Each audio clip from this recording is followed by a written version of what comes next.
Protecting yourself in business relationships is crucial, especially when working as or with independent contractors. One of the most important protections in these agreements is mutual indemnification. This legal provision can save you from significant financial and legal headaches, but only when properly structured. Mutual indemnification in independent contractor agreements refers to provisions where both parties agree to indemnify each other for liabilities arising from their respective actions. Unlike unilateral indemnification, which places all the risk on one party, mutual indemnification creates a more balanced approach to risk allocation.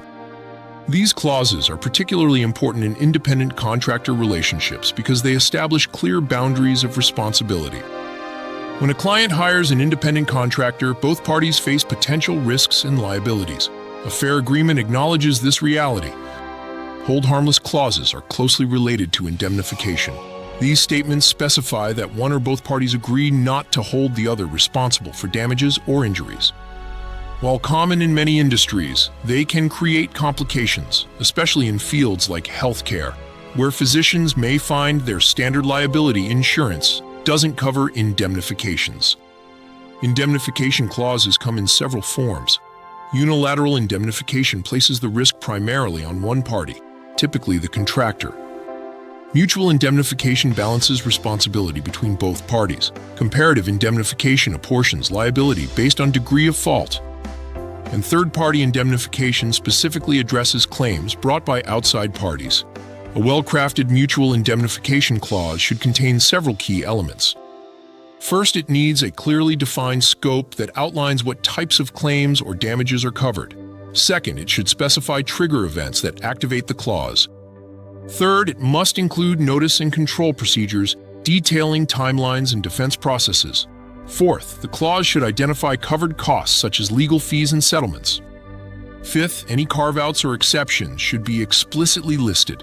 Finally, it should align with other contract provisions like limitation of liability clauses. In real-world applications, these clauses vary by industry. In tech services agreements, both parties typically agree to indemnify each other for breaches of obligations or gross negligence. Software licensing agreements often focus on intellectual property infringement protection. Consulting agreements commonly address liabilities resulting from breaches or misconduct during the term of service. Despite their mutual nature, enforcing these clauses isn't always straightforward. Jurisdictional differences can impact enforcement, as some states have statutes limiting indemnification in certain industries. Courts may strike down overly broad clauses that attempt to indemnify a party for their own gross negligence. Power imbalances between parties can lead to inequitable terms despite the appearance of mutuality. Insurance coverage gaps may leave parties exposed despite indemnification provisions. And dispute resolution mechanisms need to account for indemnification disputes. When negotiating an independent contractor agreement, contractors should be wary of clients insisting on unilateral indemnification. Instead, push for mutual terms where both parties are responsible for liabilities arising from their own actions. While clients may resist this approach, it represents a more equitable distribution of risk. To summarize, mutual indemnification clauses in independent contractor agreements provide essential protection for both parties by clearly defining responsibilities and liabilities. They ensure each party bears the risk for their own actions rather than shifting all burden to one side. When properly drafted with clear scope, procedures, and limitations, these clauses create a foundation for fair business relationships and protect both parties from unexpected legal and financial consequences.